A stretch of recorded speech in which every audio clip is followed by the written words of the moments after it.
Muy buenas, bienvenidos al banquillo, gracias por estar con nosotros. Estamos en la recta final del proceso electoral, en plena campaña política, y sí que nos ha llamado la atención este nuevo proceso electoral, una nueva forma de hacer política que no ha sido costumbre para el hondureño. Hay muy poca promoción de los candidatos, a pesar de que dentro de un poco más de 2 meses los hondureños votan. Hoy nos acompañan dos expertos en temas políticos, el abogado Arístides Mejía Carranza, expresidente del órgano electoral en nuestro país, y don Teodoro Sánchez, un experto y uno de los hombres que más conoce de aspectos técnicos en materia electoral en nuestro país. Bienvenidos a ambos. Gran gusto. Muchas gracias. Y de entrada, abogado Mejía, ¿es normal que se estén haciendo cambios a última hora? ¿Es típico esto a nivel de país o son aspectos que los debemos ir cambiando dentro de la política vernácula? Gracias por estar con nosotros, abogado. Chendo, por supuesto que hay que cambiar muchas cosas, pero yo creo que eso debería ser motivo de plática para futuro, porque ahorita lo inmediato es que saquemos este proceso. Y sí coincido plenamente con lo que usted ha dicho, en tanto que ha sido atípico. ¿Por qué ha sido atípico? Porque gran parte de la contienda política se ha librado en torno a los problemas del órgano electoral, del CNE. Ahí se ha librado la batalla. Y se ha librado la batalla por la razón de que Libre, que va atrás en la mayoría de los sondeos, y en el promedio va bien atrás, va en tercer lugar, ha estado obstruyendo el proceso. Lo obstruyó el día de las primarias, cuando hubo esas irregularidades, ha estado amenazando desde el Congreso y desde la Fiscalía de defenestrar el CNE, lo obstruyó cuando se tomaron las instalaciones para impedir la contratación del TREP, lo obstruyó cuando no se ausentó del Pleno el representante de ellos, Ochoa, y creó una crisis institucional, y eso provocó que la entonces presidenta, Cossette López, iniciara una batalla política contra esa situación, lo cual hizo que ella tuviera más relevancia, y es donde le doy totalmente la razón, más relevancia política a ella que el candidato. El candidato se llamó mutismo, todos sabemos que es un candidato que no quiere opinar, que los mismos nacionalistas le han reprochado eso y han dicho que es porque él tiene arreglos con el Partido Libre a raíz de ciertas persecuciones judiciales que existen contra la cúpula del Partido Nacional. Entonces, la que tomó prácticamente el relevo de la parte política ha sido Cossette López, ha sido la figura más prominente del Partido Nacional de los últimos meses. Uno hasta podría pensar de que en realidad se han equivocado los roles, porque quien debería estar en el CNE es el que es silencioso, y quien debería estar en la candidatura es aquella que ha sido beligerante. Pero esa polarización del CNE ha llevado a que no se resuelvan los problemas, porque en tanto que hay polarización es muy difícil. Y ahí es donde la intervención de Ana Paola Hall, muy apegada a la ley, con iniciativas conciliadoras, ha logrado poco a poco de que se vuelva a trabajo que está trazado del CNE, haciendo por último los ajustes que había que hacer en el cronograma, porque el cronograma se atrasó en todo esto, entonces había que hacer ajustes en cuanto a los tiempos. Y creo que su presidencia va a ser una presidencia más técnica, menos conflictiva con respecto a la parte política. Y entonces pienso que lo que ha ocurrido es también una cuestión meramente política, como una parte de una estrategia del Partido Nacional, porque en los últimos días, y ayer y hoy, en los programas, líderes y activistas del Partido Nacional se han dado a la tarea de atacar a la representante del Partido Liberal, poniendo en duda su imparcialidad en el proceso y acusándola de estar aliada con Libre. Cosa que Ustedes no como partido, y le pregunto esto porque sabemos de su identidad política, abogado Mejía, ¿confían en Ana Paola? totalmente. Y lo ha dicho el candidato, y lo ha dicho la mayor parte de la dirigencia del Partido Liberal y Libertad de Expresión. Entonces hay unos que dicen, unos poquitos que discreparon, pero nosotros tenemos confianza en ella. Le digo esto porque el presidente del partido parece no estar El convencido. presidente no, por eso me refería a esto, pero todos los demás sí, ya el candidato, que es la persona más importante, dijo, nosotros tenemos confianza, porque si usted revisa todos los actos de Ana Paola, todos están apegados a la ley. ¿Y qué es lo que necesitamos nosotros los liberales para ganar esta elección? Que se cumpla con la ley, que haya elecciones, que evitemos caer en las provocaciones de Libre para descarriar el proceso. Nosotros necesitamos que el proceso tenga lugar para poder ganar. Es la única forma de acceder al poder. Y en el otro partido no está ocurriendo lo mismo. En el otro partido, Cosette es como la llanta de repuesto ¿cómo se llama?, de Papi a la orden. Porque como aquel no dice nada, ella es la que dice todo. Entonces ella está jugando un papel que muy valiente. Yo se lo digo francamente, la candidata debería ser ella, no el otro, ¿verdad? Yo creo que hay un problema. Entonces, para concluir esta primera parte, yo diría que lo que vamos a presenciar es la normalización del CNE, lo cual, si hay una alteración provocada por motivos políticos, se va a poner en evidencia inmediatamente. ¿Cómo está el proceso hoy, ingeniero Sánchez? ¿Es subsanable todo lo que se ha dejado de hacer? ¿Estamos a tiempo de cualquier corrección de cara a tener una elección de calidad y confiable? Porque esta es la otra gran apuesta. Hace unos días, y hemos tenido la oportunidad de conversar con ambos, siempre se generaba esa duda. ¿Habrá elecciones el 30 de noviembre? Esto es algo que ya lo debemos quitar de la discusión, porque sí habrá justas comiciales. Ahora, con lo que tenemos, ¿qué calidad de elección visualizan vamos a tener los hondureños? Ingeniero, buenas tardes, buenas noches. Buenas noches. Lo que sucede es lo siguiente, miren. Cuando se eligieron las autoridades del Consejo Nacional Electoral, sobre todo al interior del Partido Liberal, habían otras fuerzas políticas que eran las que estaban en conducción de este instituto político. La narrativa que el abogado Mejía nos ha dado debe tomarse en función de los cambios políticos que han sucedido y sobre todo posterior a la elección primaria. Mire, al Partido Liberal llegan elementos que no formaban históricamente tradición del Partido Liberal y desgraciadamente se ha degradado la dirección de ese partido. Hay que aclarar también de que la discusión que se dio y que provocó estos retrasos es en función del cumplimiento de la normativa de la ley. Acuérdense que la primera discusión era alrededor del TREP. Se superó lo del TREP, después viene lo de la biometría. Incluso ahora estamos hablando de los observadores, como que hay todo un script como para no sembrar certidumbre en el proceso. ¿Cuál debe ser la idea? Fortalecer el sistema electoral hondureño. Y el sistema electoral no solo es el Consejo Nacional, y no solo es el Pleno del Consejo, es el registro, es el resto de instituciones, porque yo creo en una cosa que es importante. Elecciones en Honduras van a haber, eso no lo pongamos en duda. ¿Hay retrasos en el calendario? Sí, el tiempo es uno de los recursos que no se puede recuperar. Recuerden lo que nos decían nuestros padres, ¿verdad? El tiempo perdido hasta los santos lo lloran. Entonces ahora hay que correr más rápidamente a hacer los ajustes.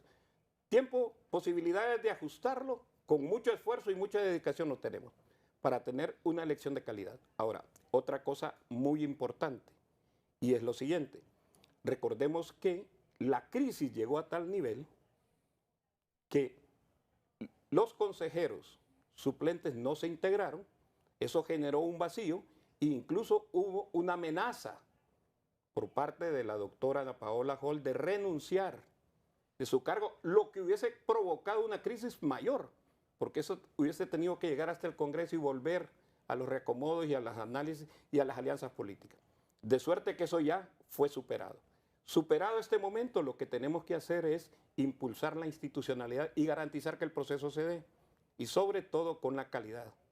Entonces, ya en este momento, y coincido con el abogado Mejía, el rol de la doctora Hall es un rol puramente gerencial, técnico y administrativo. ¿Por qué? Porque el pleno anterior dejó los 27 proyectos encaminados, desarrollados lógicamente en un cronograma que quien define los tiempos es la ley, no es el consejo realmente, porque la ley y todo, como todo circula alrededor del día de la elección, ya la ley dice 4 meses antes, 3 meses antes hay que hacer esto, 4 meses antes hay que preparar las condiciones para adjudicar el TREP, todo eso lo dice la ley, porque el tiempo de elección siempre va a ser el último domingo de noviembre y va a ser una fecha variable.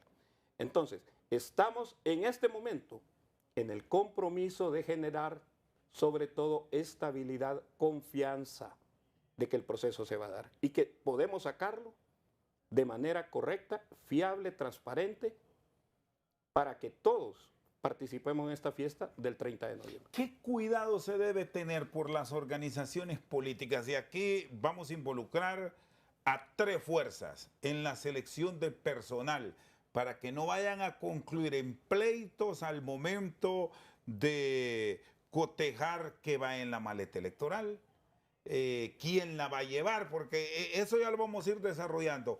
Pero cómo seleccionar el personal idóneo, porque ahí va a proponer, bueno, proponen todos, incluso hasta la Democracia Cristiana y el Pino va a tener la oportunidad de incorporar su personal. Pero a nivel de las fuerzas políticas mayoritarias, Partido Libertad y Refundación, Partido Nacional, Partido Liberal, ¿cómo debe ser ese proceso, abogado Mejía Carranza, ingeniero Sánchez, para que no terminemos en los conflictos, incluso hasta con algunas escaramuzas que ya se observaron recién esta semana concluida, que esto es mío y aquí no entran ustedes porque son de otro color?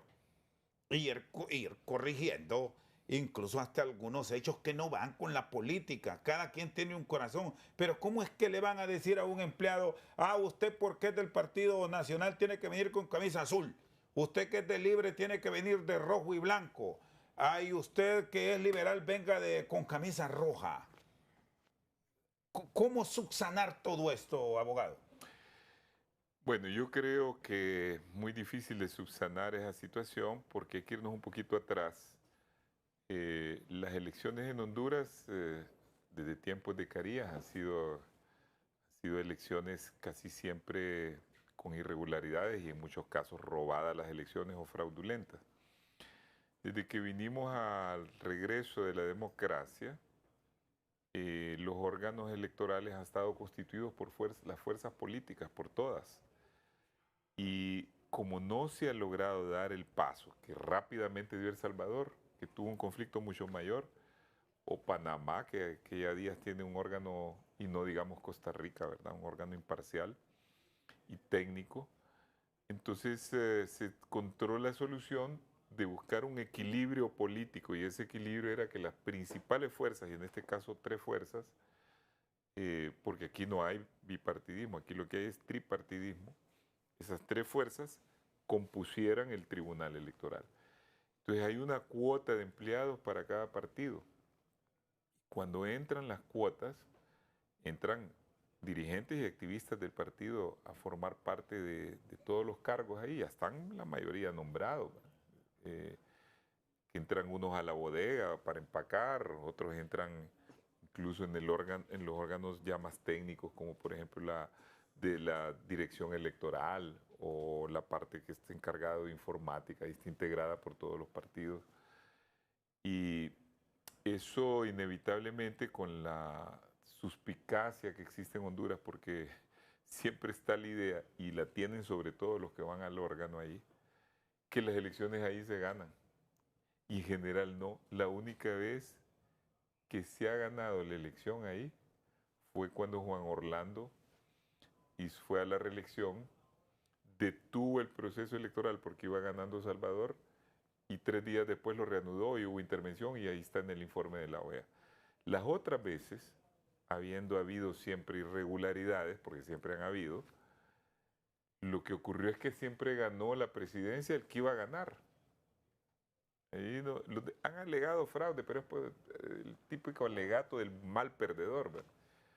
Pero en realidad, cada una de las veces, incluso la vez que yo presidí, donde ganó el Partido Liberal por pocos votos, por 75,000 votos, Que por cierto le dijeron que usted se había prestado para favorecer y recordamos que hubo algunas escaramuzas por ahí porque Aristide Mejía se había prestado para el triunfo de Mel, pero se hicieron las aclaraciones. Lo que aproveché es para enderezar un fraude que habían montado porque estábamos en minoría, la DC y el Partido Nacional controlaban todo y estaban en el poder los nacionalistas y habían montado un fraude. Entonces, toda esa trayectoria que ha habido en Honduras, de que siempre hay la idea del fraude, no salimos nunca de esa espiral, nunca, nunca. Hay otros países, como dije, que ya evolucionaron habiendo tenido problemas más graves. En El Salvador hubo un enfrentamiento donde murieron, no sé si 100,000 o más personas, y lograron unos acuerdos, y en esos acuerdos ellos instituyeron un órgano electoral en donde siguió ganando las elecciones la derecha como 3 o 4 veces y después ganó la izquierda que venía de la guerrilla y por 5,000 votos creo que fue. La última vez. En la última vez. Y esa vez, en la última esa, pero en la vez anterior ganó y inmediatamente reconocieron que el órgano electoral estaba diciendo la verdad de dos fuerzas que se habían enfrentado hasta con muertos. Imaginen qué evolución la de ese país. Y es tanta la evolución que ahora, ¿qué es lo que pasó? Ganó uno que eliminó ese bipartidismo. Ya no existen esas dos fuerzas. Ni ¿cómo se llama? Ni Arena, ni el Farabundo Martí. Ni el Farabundo Martí están aniquilados. ¿Verdad? Pero ¿quién es el que ha logrado articular ese paso a tantos cambios políticos en El Salvador? Un órgano electoral fiable. Y eso es lo que nosotros necesitamos hacer a futuro. Muy bien, hago la pausa. Cuando retorne, tiene la palabra el ingeniero Teodoro Sánchez. ¿Hasta cuánto se puede manejar de error en el proceso? Porque me dice el abogado Mejía Carranza que no tenemos un proceso 100% puro. No solo en Honduras, es en todo el mundo. Hasta en Estados Unidos recordamos la elección de George Bush, hijo, frente a Al Gore. ¿Qué pasó ahí en Boca Ratón? ¿Qué márgenes debe tener claro el órgano electoral que pueden contar con errores? Esperamos que esto sea perfecto, pero hay que preparar esa área. Después de la pausa, las explicaciones del ingeniero Sánchez. Seguimos al banquillo con nuestros invitados de hoy revisando aspectos técnicos y asuntos de logística del proceso electoral del 30 de noviembre. Estos márgenes de inconsistencias que se pueden presentar son manejables en un proceso como el que tendremos nosotros. ¿A qué niveles? Sin que vaya a existir aquello, ingeniero Teodoro Sánchez, de que nos robaron, que ustedes se adueñaron del proceso, etcétera, etcétera. Sí, mire, hay que aclarar algunas cosas. Primero, en Honduras, en el 2013, surge una nueva fuerza política que es Libertad y Refundación. Pero Libertad y Refundación no estuvo integrando al organismo electoral ni en el 2013 ni en el 2017, sino que es hasta el proceso del 2021. Esa integración que se da ahí provoca un desplazamiento de dos fuerzas anteriores que formaban parte de la estructura de lo que fue el Tribunal Superior Electoral y después que se convierte en Consejo Nacional Electoral. La integración se ha hecho a nivel de funcionarios de nivel intermedio y superior, pero realmente en el nivel administrativo sigue contando con la misma gente de los periodos anteriores. Lógicamente, en respeto a la estabilidad laboral, y es correcto. Ahora, cuando nosotros, y lo podemos decir con la propiedad del caso, estuvimos en la planificación de toda la estructura de los proyectos, el proyecto de Maquila, que está adjudicado a la dirección electoral, se hizo todo un trabajo técnico que incluso se iban a solicitar, y se solicitaron en el presupuesto, arcos de radiofrecuencia para lograr etiquetar todos los elementos que forman parte de la maleta. Porque el problema de la maleta a veces no son los sellos. Uno de los errores que hay que tratar de evitar es que se crucen las boletas. que en una maleta de un municipio vayan las boletas de alcalde de otro municipio o de un departamento de otro departamento, porque eso lo que nos genera es un caos. Entonces, todas estas maletas se iban a etiquetar con esas marcas para que la radiofrecuencia nos identificara si iba un componente. Con código de barra. No, y con código de radiofrecuencia, que es un poquito más sofisticado que el código de barra. ¿verdad? Más avanzado. También nos explicas un poco porque eres Sí. un técnico conocedor de eso. Mira, yo la explicación más fácil que les hago a todo el mundo es como cuando la gente va a los supermercados, y hay alguna gente que quiere hacer un acto delincuencial y mete un artículo ahí Y le cuando suena. pasa, le suena. Cuando correcto. sale allá en el arco suena. Suena, correcto. ¿Por qué? Porque no ha sido habilitado porque ya fue pagado. Sigue activo como dentro del ABDI, dentro del almacén. Entonces, ¿qué es lo que hay que hacer en el Consejo? Todos esos, digamos, las viñetas de radiofrecuencia tienen que estar en una relación con el departamento, municipio y con la maleta, porque la maleta está identificada. Recuerden que vamos de la 1 a la 19.000, me atrevo a decir 790, las juntas receptoras. Entonces, debe coincidir, si es la 1, debe ser las boletas de alcaldía de La Ceiba, porque ahí está ubicada. Los diputados de Atlántida. Y lógicamente, bueno, la presidencial sí es nacional. Igual que todos los demás elementos. Las actas también llevan un control de viñeta. Las actas de apertura, las actas de cierre. De forma que cuando ya se maquiló, porque es una maquila, es una línea constante de producción, cuando ya está totalmente maquilada, el arco de radiofrecuencia nos tiene que identificar si hay elementos de otro municipio o que no todos coinciden, que son del mismo municipio, departamento. ¿Y eso cómo ocurre, Teodoro? ¿Pasa por un...? Es un arco de arcofrecuencia, o sea, el rodo, donde va, pasa la maleta así. Como el de los aeropuertos. Como el de los aeropuertos. Y certifica que va correcto para el municipio Y que identifica. corresponde. Si ¿Por hay qué? algo que Porque no la va, maleta, suena. porque la maleta en la parte exterior tiene ubicado su número de junta receptora. Y ya con ese número él identifica que todos los elementos deben ser. Vaya, en el caso que fuera de aquí, del Distrito Central, que debe ser las boletas del Distrito Central, que ya están. ¿Quién coloca las viñetas en la boleta? Se colocan en la imprenta donde se producen las boletas. O Por sea, eso es que no es donde- toca eso el activista, el que... O sea que pone las el viñetas partido no se por- pegan, sino que ya van incorporadas. No, las viñetas se colocan en la imprenta, digamos, la imprenta que va a sacar las viñetas, las boletas de la alcaldía, le va a colocar, en el caso de Tegucigalpa, que es de la alcaldía del Distrito Central. Y si es de otro lugar, se lo va a colocar ahí. Para eso se tienen Pero los observadores pegado. de los partidos, correcto.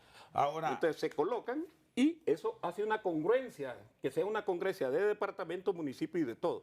Ese es el elemento para evitar un caos en la maleta. Pero y eso deben aplicarlo y están de acuerdo ahora los consejeros, porque este es un asunto de ellos. Ya ustedes como técnicos les han dado estos insumos. Correcto. Advierte que hay acuerdo, porque ese es el otro gran problema. Claro. Aquí a propósito que hablamos tres.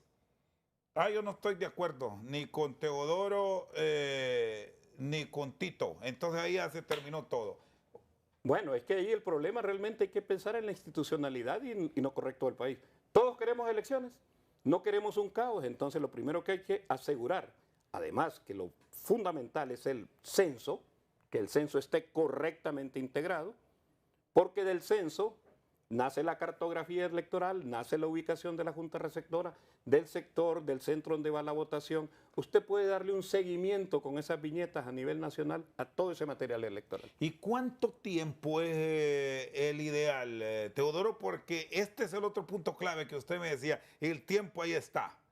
Y ya sabemos qué pasó en la primaria, que lo trasladado en algunas ocasiones que los medios hemos indagado es que era el 9 de marzo y estaban maquilando Correcto. urnas. Entonces, vistos estos elementos que parecen sencillos pero que son fundamentales, ¿cuánto tiempo, por ejemplo, departamentos lejanos o Cotepeque, gracias a Dios, Islas de la Bahía, Copán, vamos a citar estos sitios que están en un arco lejano de Tegucigalpa, que es donde se monta todo? ¿Para cuándo debe estar eso listo? Bueno, Sí. para empezar, lo primero, recordemos de que la elección interna los responsables son los partidos políticos y los partidos generaron mucho atraso. Ahora el responsable de la elección general es el Consejo Nacional Electoral. Digamos, en este momento ya los partidos deberían tener las fotografías de todos sus 3.228 candidatos que tienen. ¿Ok? ¿Para qué? Para no atrasar la impresión de las boletas y lo mismo integrar y empezar a conjuntar las maletas. Las boletas más complejas son las de la alcaldía, porque la boleta presidencial, pues, es una sola a nivel nacional, ¿no? Y son 5 nada. Y son 5, pero fíjate que son 5, pero si vos te fijas en unas muestras que han circulado, hay candidatos a designados que aparecen sin fotografía, que ya deberían estar, ¿verdad? Ya No, y deberían a estar esta altura, a esta altura, qué, pues. qué importante esto que dice Teodoro Arice, porque a esta altura, óigame, si ya se sabe incluso, y yo lo he visto para aquí a Tegucigalpa, donde aspiran 23 diputados, por citar un caso, que ya las calles y avenidas de Tegucigalpa están llenas con la fotografía, con la imagen del que aspira dentro de Libre, dentro de los liberales, PINU, DC, Partido Liberal, Partido Nacional. Ajá. ¿Y cómo es que al órgano electoral, que es donde se debe enviar la imagen y se va a montar la papeleta, no han llegado? Creo que debe ser un tiempo fatal. Si al 15 de octubre no han llegado con su fotografía, pues que aparezca en blanco, que solo le pongan el número y se acabó. Sí, el nombre ahí, tiene que aparecer el nombre, porque la ley ya lo dice, ¿verdad? Y con una Nombre silueta. y número. Sí, nombre y la silueta, pero no es lo correcto, pues lo correcto es que realmente los partidos se organicen y cumplan con su parte para no retrasar el proceso. Tenemos conocimiento de que se ha solicitado, para evitar el problema del 9 de marzo, que la última maleta ya maquilada se entregue a los custodios por lo menos 48 horas antes del proceso. Es decir, el viernes. Y ese es el Pero los de objetivo. aquí, sobre todo porque el último lugar donde se distribuye es en el Distrito Central, porque es lo Es más decir, cercano al el centro. viernes 28 de noviembre la maleta electoral que va a ser distribuida en el Distrito Central debe estar en manos ya de los responsables del acarreo. Es correcto. Correcto. Para evitar esas situaciones. Pero recordémonos que eso implica que además de que son las boletas, el cuadernillo electoral, donde aparecen nuestras fotografías y donde firmamos o colocamos nuestra huella, los aparatos biométricos ya deben estar configurados y listos. Ya se están trabajando Ya en se eso, están por cierto, trabajando. generó dificultad porque dijeron que los de Libre no querían permitir que los de los otros partidos en oposición revisaran y viceversa. Esos son elementos que la Son las tecnología rencillas habituales. Sí. no debería poner en precario. Recordemos que la elección general no es como la primaria. Uno hace fila, uno no sabe por quién va a votar el ciudadano que está adelante de uno, ni que el que viene Todos atrás. vamos al mismo lugar. Todos vamos al mismo lugar. Y ahí nadie lo puede. Ahora, el biométrico es importante, además de la certificación de que es el ciudadano, y eso nos va a garantizar a un ciudadano un voto, también el Consejo, al cerrar el proceso, va a tener la posibilidad real de poderle comunicar a la población. La votación estuvo en tanto nivel. Fueron tantos ciudadanos los que vinieron al proceso, tantos hombres, tantas mujeres, de qué nivel de edad. Lo único que no nos puede decir es por quién votaron, porque para eso Pero sí necesitamos quiénes el fueron. criterio. Pero la cantidad total sí la podríamos saber por departamento. ¿Y los partidos cómo están trabajando en esto? Porque aquí hay un elemento que el tecnócrata nos explica. Está la disponibilidad de equipos para que garanticen la calidad del proceso. Pero si los partidos no ponen a la persona con la capacidad para el manejo de esos equipos, para que tengan la fidelidad de transmitir lo que observan, estamos en nada. ¿Cómo han trabajado esa área y cuál es la recomendación que se debe dar para no estar corriendo que el día de la elección en una junta receptora de votos no se arranca porque el representante de uno o dos partidos no ha llegado y genera dudas o se fue y no informó? ¿Cómo preparar ese material, ese equipo humano, Tito? Bueno, en los partidos mayoritarios ya hay una actividad febril en la que se están haciendo los reclutamientos. Hoy a días empezó para la contingente de personas que van a ir a las mesas. Son verdaderos ejércitos porque Imagínense que si son como 20.000 Sí. meses, son 40.000 personas que hay que alistar solo Para el día, cada institución. para cada partido, ¿va? Para cada Por partido. ahí hay propietario y suplente. Suplente. Y a veces ponen más que un suplente, porque si un suplente falla, el partido entre más organizado, más gente tiene para eso. A veces ponen un tercero o un cuarto. Es decir, estamos hablando de contingentes que pueden rondar los 75 u 80.000 ciudadanos. Y eso solo estoy hablando de las mesas. Bueno, esa gente está siendo en este momento preparada. Ya se está en los partidos mayoritarios y me imagino que en los minoritarios también, porque ellos no cubren todas las mesas, pero también trabajan en esto. Ya están entrenando a la gente, ya se está capacitando. Primero se estaba haciendo en base a manuales viejos, porque el manual para capacitación se hace una vez que se aprueba el reglamento electoral y ese ya se aprobó. Entonces, no se hace antes porque puede variar alguna disposición para el día de las elecciones. Hasta que ya está aprobado el reglamento, se hace el manual. Entonces, eso ya se aprobó, se capacitan a capacitadores, el órgano electoral paga eso, la capacitación de capacitadores. Esos capacitadores van después a los municipios o a los diferentes lugares a capacitar ya a los que van a ir a las mesas. Y en lugares recónditos, porque hay lugares de este país que tienen una geografía muy quebrada, entonces hay lugares de difícil acceso, donde llevan con mucha dificultad una urna, en el desplazamiento de las urnas, hasta intervienen animales, ¿verdad? Hay urnas Claro. que se llevan en mula o en caballo o en cosas El así. problema no es el medio, ¿no? Sí, entonces esa persona que va a estar en esa mesa, en esa urna lejana, como no puede llegar un capacitador a veces, se le manda un vídeo, porque ahora está esa facilidad, se le manda el teléfono y ahí se le explica cómo debe estar capacitado. Y que por cierto, Teodoro, ¿qué tan complejo es, usted que vive en ese mundo, poner o dejar listo un biométrico, instalar un sistema de cómputo? ¿Es realmente complejo eso? Porque aquí hasta subestimamos al hondureño que dice, este no puede hacer eso. Y No. quizás lo hacen mucho mejor que nosotros. Bueno, mire, el hondureño es una persona muy inteligente y el ejemplo más clásico son las compañeras del servicio doméstico, que a veces uno les pide auxilio con los teléfonos nuestros, más bien, ellas lo manejan mejor, aunque no tengan una formación educativa formal, ¿va? Ahora, ¿qué sucede con los dispositivos? Los dispositivos tienen que configurarse previamente y probarse, y yo creo que es el momento en que el Consejo debe hacer las simulaciones y las pruebas de estrés de todo el equipo.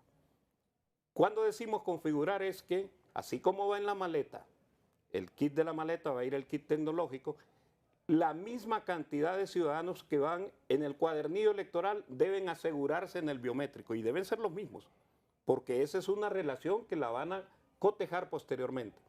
A las únicas personas que se puede incorporar en el biométrico que no van a ir configurados son los miembros de la Junta Receptora que por la distribución que hacen los partidos no estén en esa misma Junta Receptora dentro del cuadernillo.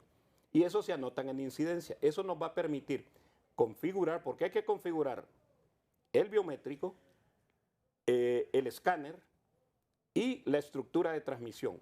Además, asegurar de que ya las antenas satelitales para aquellos lugares donde no tenemos acceso estén configuradas para ese día y preparadas para la transmisión. Muy bien, hago la pausa. Al retorno, del abogado Aristides Mejía nos da sus puntos de vista sobre la veeduría, que hay quienes piensan puede terminar en activismo político para ABC. ¿Cómo se debe manejar la misma para dar las garantías de que al ciudadano, porque su voto cuenta, se le respete esa decisión? Después de la pausa. Seguimos al banquillo. El papel de la veeduría, al final ya hay acuerdos, pasaron todos, pero como aquí siempre llega algo a última hora, lo último que se ha canalizado es que la Federación Rusa si Rusia quiere tener observadores en la elección de nuestro país, usted ha sido diplomático, ¿cómo se maneja el aspecto, no sé si se puede hablar de esto, de reciprocidad en eso? Porque está claro que aquí han venido de Estados Unidos, han venido de países de América del Sur, incluso hasta de Venezuela, que se critica tanto, pero a Honduras le permiten también ir, y viceversa. Pero de Rusia hay antecedentes. Que yo recuerde, no, francamente, hay que decir que el cuerpo diplomático acreditado en Honduras y del cual forma parte Rusia, porque Honduras tiene relaciones diplomáticas con Rusia, pues está pendiente del proceso electoral. Hemos tenido reuniones con ellos. Acuérdense que viene siempre una misión de la Unión Europea, aparte de la OEA, y ellos como cuerpo diplomático el día de las elecciones están facultados para ir a observar ellos mismos las diferentes fases del proceso y el día de las elecciones la votación misma. Yo pienso que, bueno, en una observación lo idóneo es que participen entidades especializadas o entidades que representen a la sociedad civil o organizaciones internacionales relacionadas con la democracia, los procesos y las libertades. Rusia no es un país demócrata, ¿va? En Rusia hay una autocracia muy dura, ¿va? Donde las elecciones desde hace 30 años las está ganando Putin. Él ha mandado a prisión y incluso a la muerte a algunos de sus opositores. Navalny fue un caso, ¿va? Rusia ha sido acusada en Estados Unidos por haber intervenido las elecciones de Trump, la primera, y de Hillary Clinton. Rusia es acusada en Europa actualmente de llevar a cabo un programa muy fuerte de cibernético, de intervención con fines militares o con fines electorales para hacer variar y crear problemas a los países. Entonces yo no pienso que países como Rusia o Corea del Norte o Irán o ese tipo de países puedan ser buenos observadores, ¿verdad? Francamente. Pero bueno, Libre se ha puesto en esa discusión a decir que si viene una organización que es de Occidente, al cual pertenecemos, aunque seamos la parte marginal de Occidente, de la derecha, entonces que ellos tienen derecho a incorporar a uno de ellos. Y haciendo acopio de esa política que busca confundir políticamente a los dos partidos diciendo que es lo mismo, entonces se reclamaron de tener el 50% de las propuestas para observación y el 50% de las propuestas para los otros partidos, diciendo que esta es una cuestión entre izquierda y derecha. Cuando todos sabemos que, por ejemplo, el Centro Carter, que lo fundó el expresidente Carter de Estados Unidos, es un organismo imparcial que los mismos países que han tenido gobiernos de izquierda en América Latina han aceptado su observación y que les ha favorecido a veces con las observaciones. Entonces, ahí ha habido una disputa fuerte. Finalmente se aprobó una lista, yo la revisé, yo creo que quedó equilibrada. Para mí debería de ampliarse a más, entre más observadores mejor, si eso no hace daño. Para comenzar, el observador no puede intervenir en el proceso el día de la elección. Eso lo andaba viendo como tal. Eso lo andar viendo y después hacen un informe. Entonces, eso está... O sea, hay que quitar eso de la mente que un observador internacional, y sobre todo el internacional, porque al final el nacional puede tener un sentimiento político e incluso hasta el derecho, si está habilitado, de ejercer el voto. Ahí estamos claros, pero no es que va a ir a decir, bueno, a Teodoro Sánchez no lo dejan votar y él tiene que votar, por favor, permítale. No, nada de eso. Es solo... No pueden decir nada. Observar. Observar para hacer un informe. ¿Para qué se hace esto? Para que un país en donde no hay un proceso fiable o de democracia incipiente, como cuando ha habido un conflicto, pues haya observadores nacionales e internacionales que certifiquen que la elección fue limpia. Como en países, por ejemplo en Estados Unidos no hay observadores, no permiten. Yo una vez fui a una elección allá, invitado por un órgano electoral. Era la elección de Bush contra la segunda elección contra, ¿cómo se llama? Kerry, John Kerry. John Kerry. Y cuando yo me acerqué y me preguntó un gringo que estaba votando, ¿qué andaba haciendo yo? Yo ando observando las elecciones. ¿De qué país? Andaban unos húngaros. Se asombró y dijo, ahora estamos tan mal en Estados Unidos que hasta observadores tenemos, dijo. Así, de esa manera. En Europa, en los países escandinavos, no hay observadores tampoco, porque ahí no pasa nada. Ahí nadie hace fraude, ¿verdad? O en Francia o en España, todos los países no hay observadores. Eso es para países donde la elección puede ser dudosa, como por ejemplo en Venezuela. En esta última elección era necesario que hubieran observadores, ¿verdad? El país que claramente no quiere que haya transparencia impide la llegada de los observadores. Ahora bien, yo creo que hay que tener en cuenta una cosa bien importante, que es más importante que los observadores el día de la elección, porque el observador, como he dicho, lo que hace es un informe posterior. Lo más importante es que nosotros dejamos previsto en la ley, y digo nosotros porque yo fui presidente de la comisión técnica que elaboró la ley electoral actual, una disposición que permite a los ciudadanos hondureños, a los electores, de entrar a los recintos, es decir, a las aulas, en general son aulas de escuelas, donde se está haciendo el conteo de votos. Tienen que guardar una distancia, pero todo el mundo puede entrar para observar. Y eso es bien importante para evitar que haya compra de voluntades, que alguien le pague dinero a un secretario o a un presidente representante en una mesa electoral, y para que se observe que haya una transparencia en la Ahí sí puede tener una acción de reporte incluso de... No, ahí puede reportar inmediatamente a la Fiscalía contra Delitos Electorales o al órgano electoral, o ir a los medios y denunciar. Está pasando esto en esta urna, y eso ha ocurrido, ¿verdad? Están haciendo fraude en tal lado, mire, fulano y tal.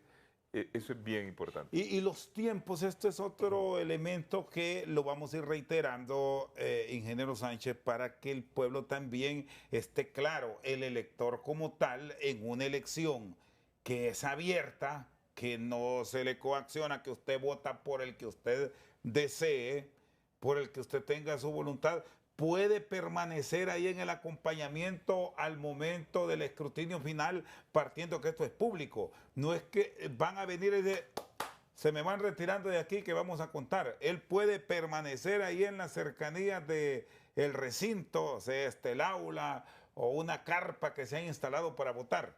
Bueno, realmente, como lo refiere el abogado Mejía, la versión del legislador en ese momento dejó claramente de que el escrutinio es un acto público, pero ojo, tiene cierta restricción. Va a estar el público a una distancia de 3 o 4 metros de donde se está realizando el escrutinio, pero también debe guardar orden y silencio.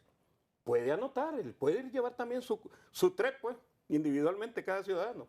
Y sobre todo la verdadera recomendación debería ser que al momento que termine el escrutinio y que se extraiga la última boleta que se convierte en voto, en el papelógrafo que se coloca, inmediatamente él podría tomar una fotografía para que le quede también constancia de cómo quedaron los resultados, porque eso se hace con los 3 niveles.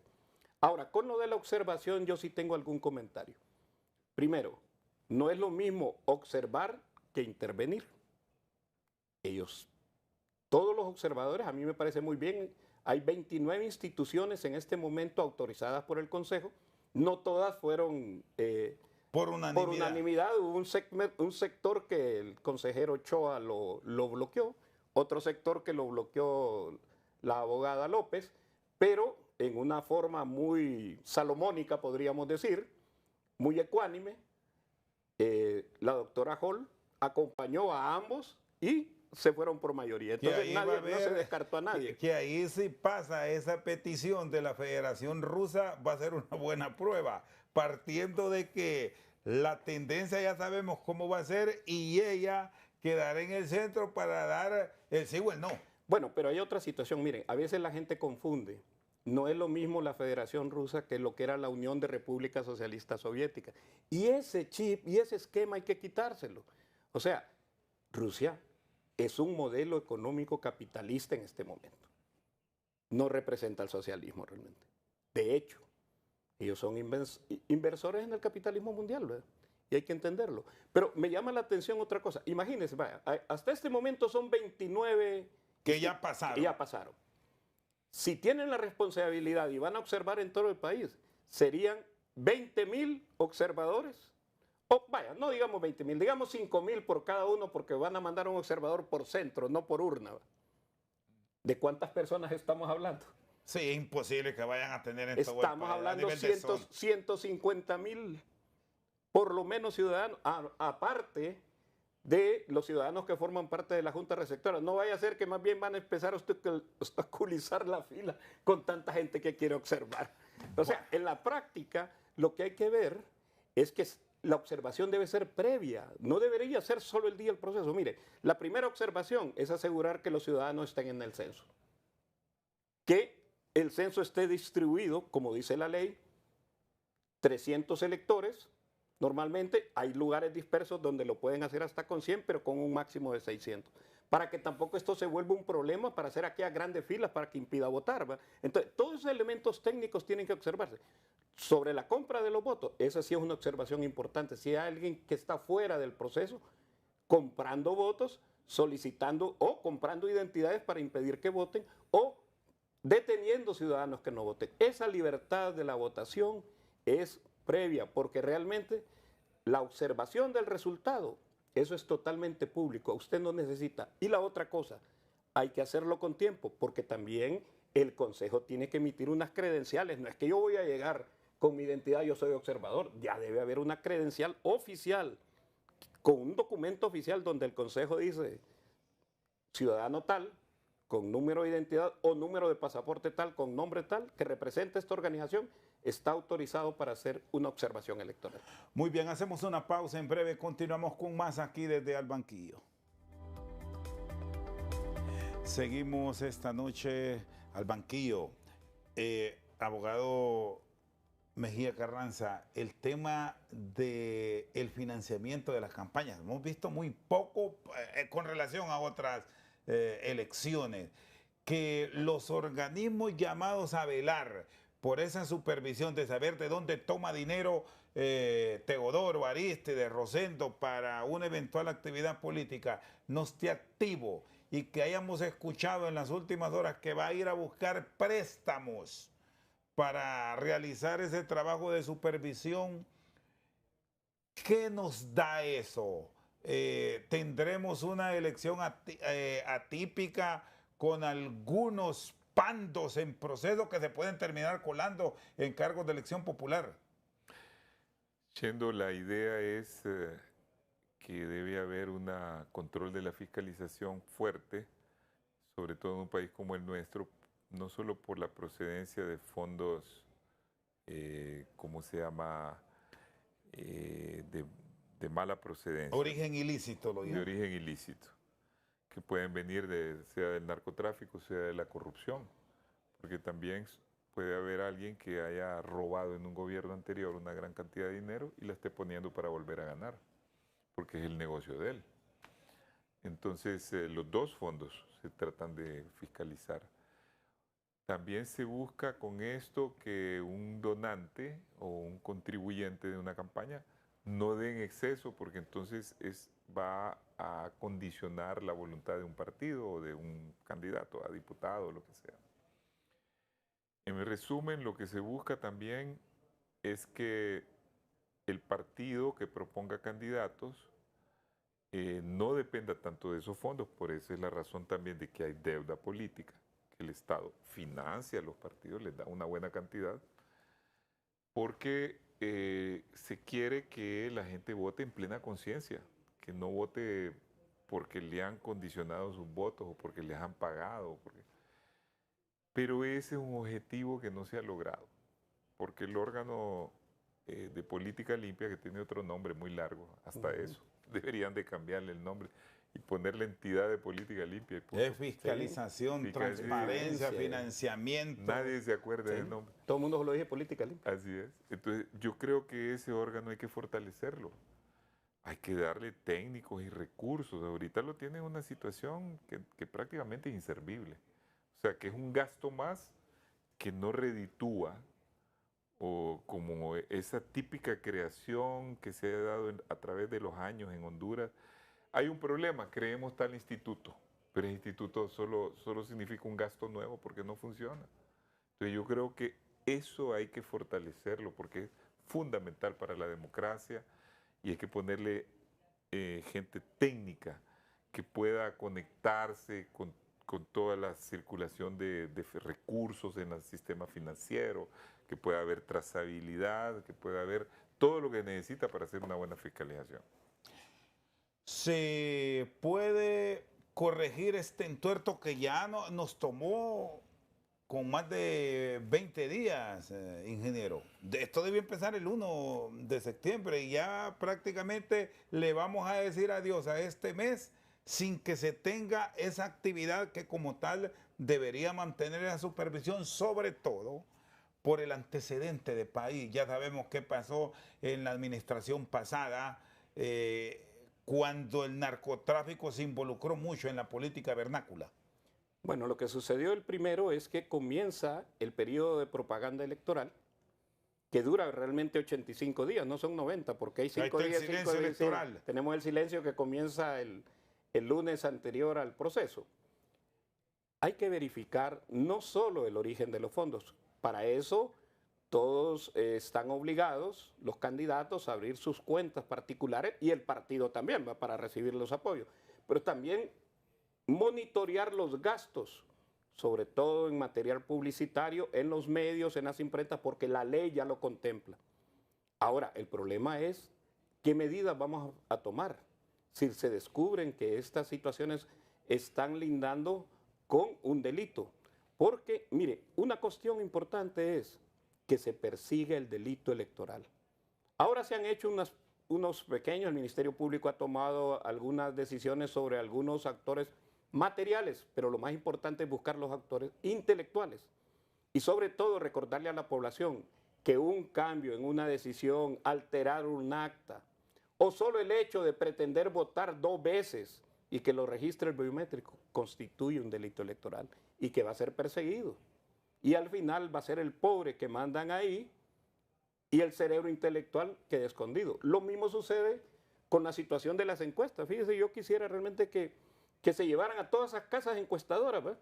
Y que después el mismo Consejo Nacional emitiera una evaluación y dijera, la casa encuestadora tal fue la que estuvo más cerca con relación al resultado para irle dando una calificación de credibilidad, ¿verdad? Porque aquí cualquiera tira cualquier dato y nadie se especula mucho y muy buena idea, me parece. Que se haga una revisión porque aquí a todo mundo le da por estar encuestando y proyectando que ganó fulano, sutano y al final ni siquiera aparece en los números de los viables. Y mire, yo le decía a los compañeros la vez pasada, miren, yo no pongo en duda los resultados de ninguna encuesta. Lo que debemos preguntar es cuál es la base técnica de aquella muestra. Porque si yo hago una encuesta en mi casa, salgo de presidente de la República, todo el mundo va a votar por mí. Claro. Entonces el problema es, ¿qué representa esa muestra? Representa todos los sectores sociales, representa todos los estatus y estándares de vida, de edad. La muestra. La muestra, o sea, necesitamos que realmente eso sea científico. Las encuestas no son malas y no hay que tenerles miedo, ¿eh? El problema es cuestionar la base científica de una herramienta tan importante. Muy bien. Abogado Mejía, ingeniero Sánchez, les agradezco. Vamos a seguir hablando en estos días que nos quedan hacia el 30 de noviembre. Por ahí nos vamos a encontrar para seguir revisando cómo marcha el cronograma electoral de Honduras en estas elecciones del 30 de noviembre. Por su sintonía, muchas gracias.